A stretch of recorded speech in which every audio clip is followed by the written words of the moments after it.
culture en maison.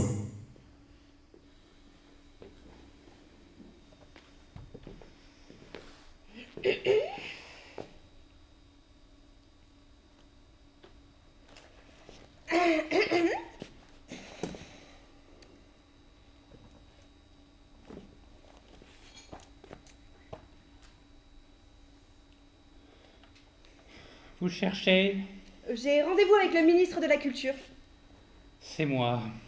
Ah, mince. Ça vous étonne? Oh non, je ne juge pas les gens à la mine. Je sais très bien qu'on peut avoir une tête d'andouille et être ministre de la Culture. Asseyez-vous, monsieur Zalamine. Merci. Non, pas là-dessus. Ah. Ça, c'est un cigare que je vous offre. Asseyez-vous dans ce fauteuil. En voulez-vous un bout? Du fauteuil? Non, du cigare. C'est-à-dire que je n'en ai plus qu'un à force de recevoir du monde. Je vous remercie, mais je ne fume que le jambon. Très bien, je le mangerai tout seul. Vous êtes dans la culture du porc? Non, mais mon grand-père m'a légué un jambon, alors je le fume. Vous avez le nez au milieu de la figure. C'est mauvais signe. Ah non, je suis pour la décentralisation. Mais je suis du centre. Du centre-gauche? Non, du centre droit. Pour parler plus précisément du Massif central.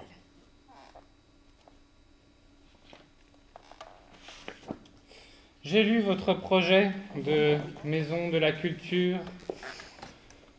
On ne peut pas mener de politique de décentralisation dans le Massif central. C'est contradictoire. Allez, hop!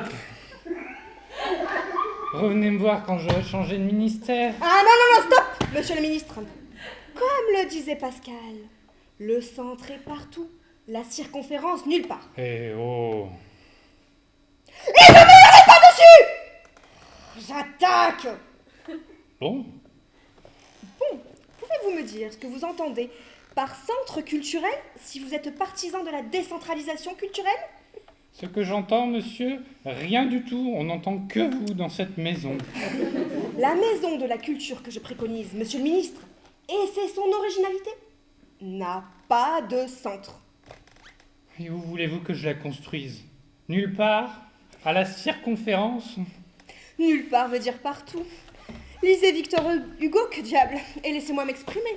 Oh, mais tout le monde peut s'exprimer. C'est même devenu un devoir depuis l'invention du presse-citron. J'ai épousé une jaune, monsieur le ministre, et cette allusion au presse-citron me semble amèrement périmée, voire déplacée. Ah, et déplacé. Nous sommes tous en passe de l'être. Hein? N'oubliez pas que vous parlez à un homme qui a fait toute sa carrière dans l'administration. Vous tenez absolument à me faire rire, ou puis-je placer un mot? Eh bien, placez-le là, bien en évidence, que je puisse le voir. Et voilà. Non, mais votre mot, pas votre nez. Eh ben alors déplacez votre nez, sinon ils vont s'écraser sur votre buvard, nos nez. C'est vous. Et on a pu s'entendre. C'est vous qui parlez du nez. Ah non, hein, c'est nous. Repos. Du calme.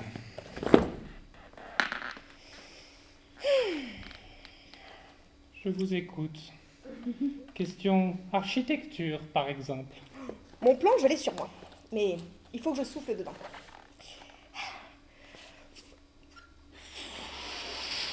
Car ma maison de la culture a la forme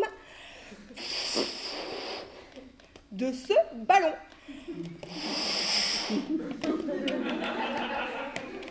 Un ballon rouge, Non, en caoutchouc. bleu, blanc, rouge, voyez-vous même. C'est une maquette. Ça sera construit en métal léger, l'ensemble devant être insubmersible. Une maison de la culture en boule. Et où voulez-vous que je la construise, cette boule capable de contenir combien de personnes? Oh, 5000 environ. 5000. Ah! Dans un cratère de votre massif central, peut-être? Ah non, pas dans une baie. Oh, une baison la romaine, peut-être? N'importe laquelle, une baie.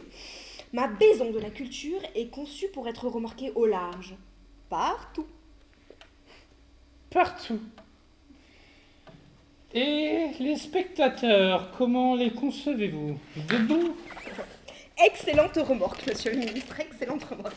Non pas debout, mais assis, à l'intérieur de cette boule flottante. Vous voyez là, comme dans les foires, là, avec la grande roue qui tourne. En moins compliqué, parce que bon, la grande roue, elle tourne verticalement autour d'un axe horizontal, tandis que mon ballon de la culture est conçu sans axe. Non, aucun. Et tournant dans tous les sens. Comme ça, là, en haut, en bas, en avant, en arrière, droite, gauche, dans tous les sens. Et que font mes spectateurs pendant ce temps? Ils se marrent. Pas besoin de leur jouer du Brecht. Ils se marrent tout seuls dans cette boule qui flotte. Oh, partout sur l'océan, tout autour de la Terre. Écoutez, monsieur Salamine, nous avons déjà tenté l'expérience à Grenoble. Les acteurs tournant autour des spectateurs, qui tournent dans l'autre sens et qui tournent aussi eux-mêmes sur des strapontins rotatifs. Non. Ça n'a rien donné. Mais monsieur le ministre, on ne décentralise pas à Grenoble, ni ailleurs d'ailleurs. On décentralise partout où on ne décentralise pas. Du reste, j'envisage à plus grande échéance de décentraliser la France. En Algérie d'abord, puis en Tunisie, au Maroc, en Indochine, en Italie, en Russie... Et pas en Angleterre tout de même. Non. Nous nous arrêterons à Waterloo, comme d'habitude.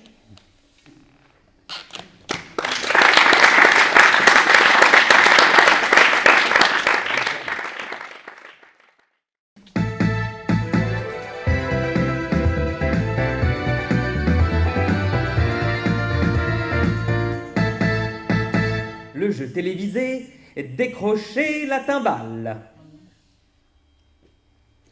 Émile Aliagas présente Décrocher la timbale, une émission des radiofutés mayonnaises. Bonsoir messieurs dames. Alors, notre candidat de ce soir est un champion, puisqu'il a déjà décroché les 36 millions du tournoi télévisé La peau et les os, les 15 milliards de plein aux as, les 12 francs de gros sac. Le voici, le voilà, un tonnerre d'applaudissements pour Monsieur Gramédouard. Monsieur Gramédouard. Alors, Monsieur Gramédouard, comme vous connaissez l'enjeu de notre petite partie de ce soir, vous savez ce que contient cette timbale que vous allez essayer de décrocher par vos réponses à nos questions. Cette timbale, la voici. Pouvez-vous en assurer de quoi est-elle pleine? Elle est pleine d'eau. Effectivement, elle est pleine d'eau. Mais cette eau que représente ce dont l'homme a le plus besoin aujourd'hui. Ce dont l'homme a non seulement le plus besoin aujourd'hui, mais depuis toujours, puisque cette eau représente à peu près 10% du poids de l'homme.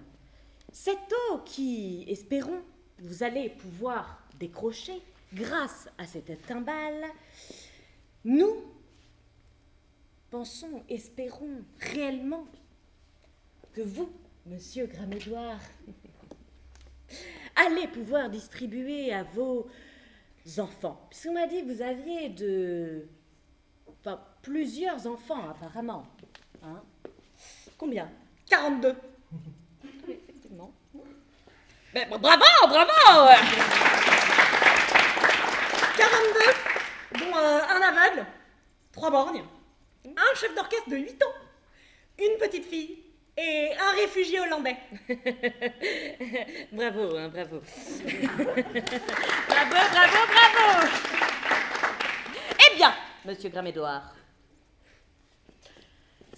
je ne sais pas si vous allez réussir à décrocher cette timbale, mais laissez-moi vous dire mon opinion très personnelle. C'est que vraiment, sincèrement, je pense que vous le méritez. Mais très sincèrement, hein.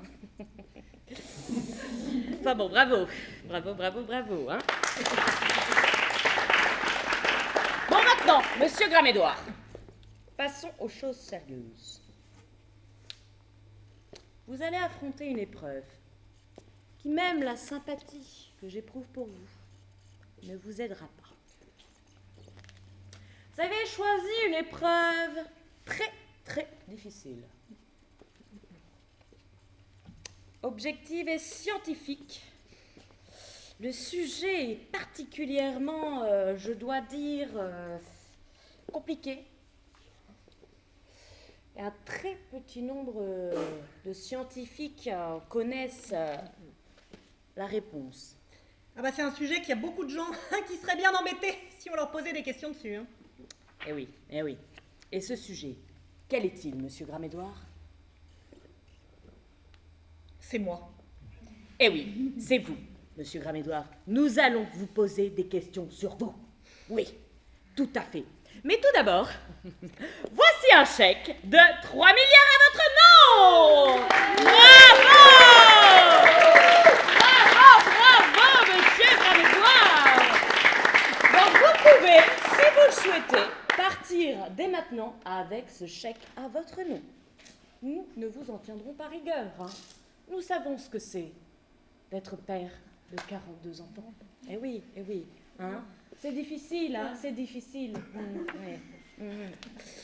Mais vous pouvez essayer de risquer vos 3 milliards pour décrocher la timbale. Ah bah je préfère partir avec. Il accepte! Bravo! Bravo! Ah, bravo! Alors, vous n'allez pas nous faire ça, hein? Mais j'ai dit non. Oui, tout à fait, très bien. Monsieur Gramédouard, alors voici la première question. Concentrez-vous. Elle est dure, elle est très dure. Ça m'étonnerait que quelqu'un dans le public connaisse la réponse. Hein. Alors, monsieur Gramédouard, connaissez-vous la date, le lieu de votre naissance à vous, monsieur Gramédouard?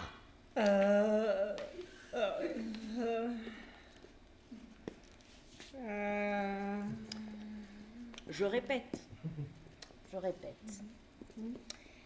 Monsieur Gramédouard, connaissez-vous votre date de naissance ainsi que votre lieu de naissance à vous, monsieur Gramédouard? Le 33 juin 1993 à Bar-le-Duc. C'est votre dernière bafouille? Oui. Eh ben bravo! Bravo! 6 milliards, vous venez de décrocher encore 4 questions. Et vous décrochez la timbale! Alors, monsieur Gramédouard, préférez-vous en rester là? Oui. D'accord. Donc, il a dit oui, bravo, bravo! Deuxième question, de plus en plus difficile, attention, hein. Attention. Monsieur Gramédouard, que faisiez-vous le 29 décembre 1932 à 8h du matin précise?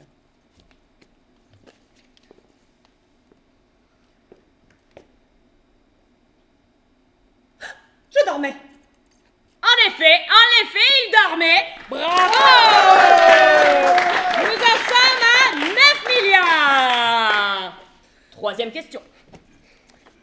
Alors, monsieur Gramédouard, connaissez-vous le nombre de vos dents, le nombre de vos ongles et le nombre de vos cheveux? À vous, monsieur Gramédouard. Alors, mes dents, oui. Bon, mes dents, c'est facile. J'en ai eu 31, sans compter la dent de sagesse, qui ne m'a jamais poussée. Et maintenant, il m'en reste plus que 8. Il m'en reste plus que 8. Mes ongles, j'en ai 10 plus 10, qui font 20. Mes cheveux, c'est plus délicat. Et comme je suis chauve, j'en ai 0. Alors reprenons. 8, 20, 0. C'est bien ça, monsieur Gramélloir? Oui, oui, oui. Eh ben bravo! Il est fort, il est très très fort. 12 milliards. Quatrième question. Alors, monsieur Gramélloir, qu'allez-vous faire si vous décrochez cette timbale? Des bêtises! Des bêtises et c'est gagné! Il a décroché la timbale! Bravo! Bravo! Ah ben, ce n'est plus ce que c'était, le petit personnel. Donc ici, c'est la ration des radifités mayonnaise. Vous venez de voir décrocher la timbale ou il pleut du fric.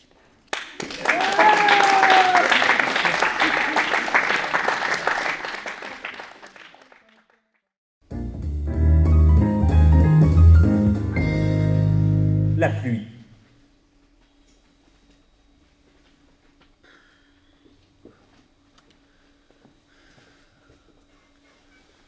Je ne la supporte pas. Et pourquoi? Je sais pas. Vous avez toujours été comme ça? Oui, tout petit. Et vous n'avez jamais essayé? De sortir sous la pluie, si, plusieurs fois, mais je ne supporte pas. Oh, c'est une question d'éducation. Vos parents auraient dû vous forcer. Non, non, c'est plutôt une question de tempérament. Vous-même, je suppose qu'il y a des choses que vous ne supportez pas. Ah oui, le feu par exemple, le feu. À aucun prix je ne me promènerai dans une forêt qui flambe. Mais moi je sais pourquoi. Ce n'est pas du tout comparable. Non, ça n'est pas pareil. Parce que le feu, même si on me forçait, tandis que vous, la pluie, je suis sûr que si vous le vouliez vraiment, vous accepteriez de vous promener dessous. Oui, bien sûr, comme tout le monde. Mais je préfère attendre qu'il fasse beau. Oh, mais moi aussi, je préfère attendre qu'il fasse beau.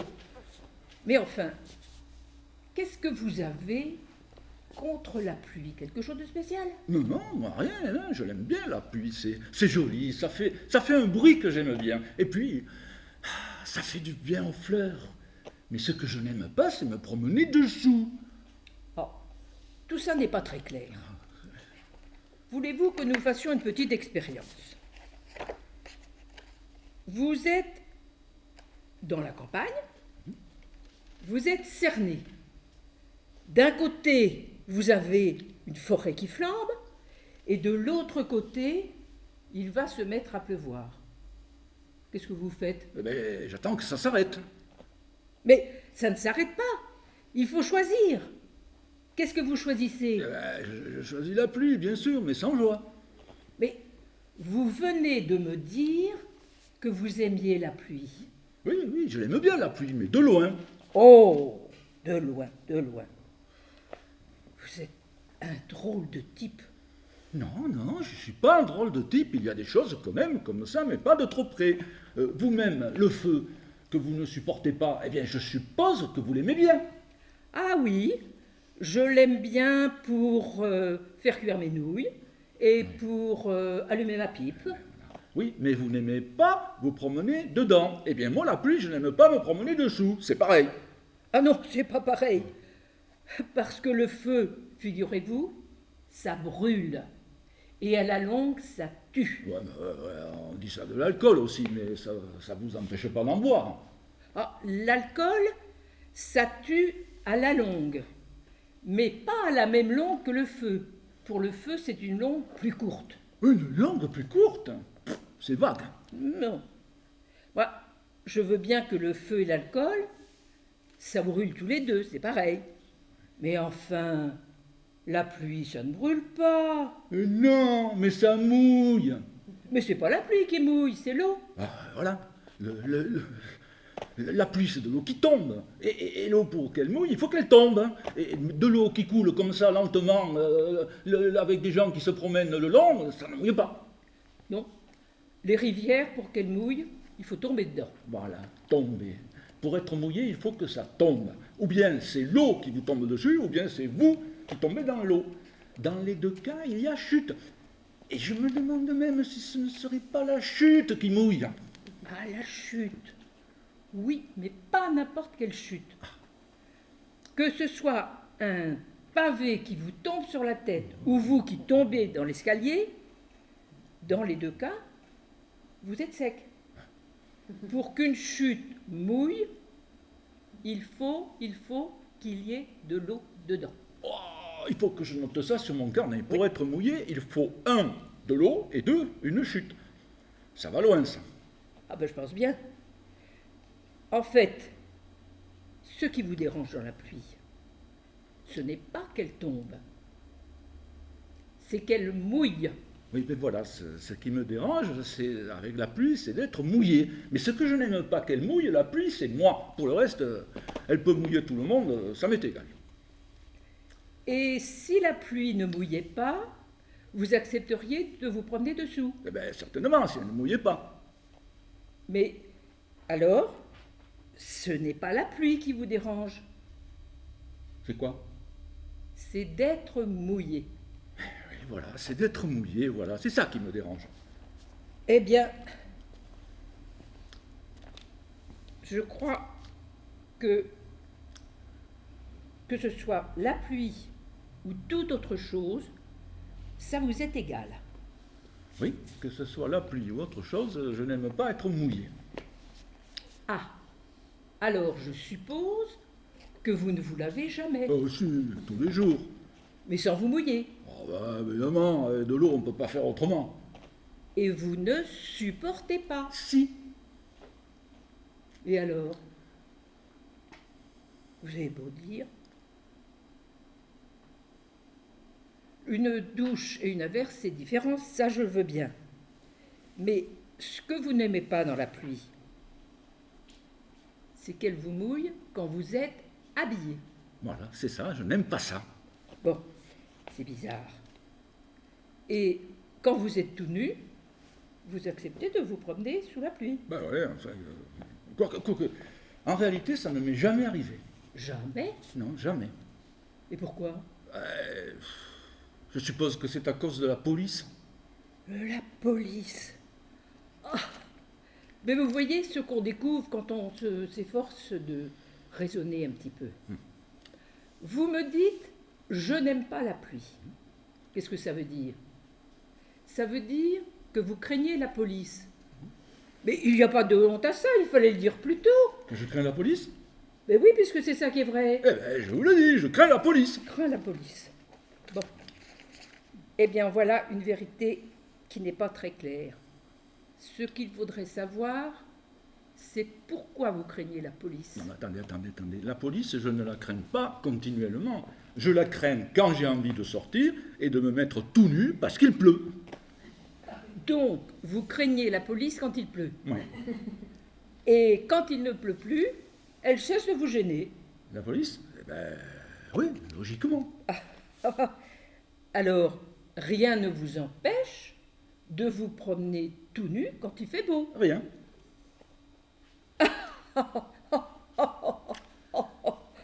Quoique, il y a quand même quelque chose qui m'en empêche. Je suppose que c'est encore la police. Oui, ça ne peut pas être la pluie, puisque on suppose qu'il ne pleut pas. Oui, parce que qu'il fasse beau ou qu'il pleuve, la police, elle me fait peur tout le temps. Elle vous fait peur tout le temps. Et c'est cette peur de la police qui vous fait craindre qu'il ne se mette à pleuvoir. Oui, enfin, comment dire, surtout que je ne crois pas qu'elle le fasse esprit. Non, ça ne vient pas d'elle, ça vient de vous. Non. Si la police n'était pas là, je n'aurais pas peur de la police. Vous n'avez pas peur de la police quand elle n'est pas là. Non. Et là maintenant, la police n'est pas là. Non. Bon, non. Il m'a fait peur. Ben, vous voyez, vous avez eu peur quand même. Alors je ne suis pas de la police. Non. Alors, vous avez eu peur parce que... Parce que... Mais bon, parce que vous êtes peureux, voilà tout. Mais il fallait le dire avant au lieu de faire l'intéressant. Je ne sais pas. Mais vous ne savez jamais rien. Enfin, en réalité, je crois que c'est parce que j'ai honte d'être peureux. Oh, mais ça se soigne, ça. Vous croyez? Oui, par exemple, achetez-vous un parapluie. Un parapluie, comme ils en ont dans la police avec un melon? Non, non, un parapluie comme le mien. Mais où est-ce que je l'ai mis? Et vous n'en avez plus besoin, il ne pleut plus. Parce que voyez-vous, quand il pleut, il n'y a pas que les parapluies, il y a aussi la patience. Ah, la patience. La patience, ça se perd plus facilement qu'un parapluie. Oui, mais il en faut de la patience quand on a perdu son parapluie. Et quand vous aurez perdu la patience, ce n'est pas avec un parapluie que vous la trouverez. Et avec quoi je la trouverai, ma patience? Avec de la patience.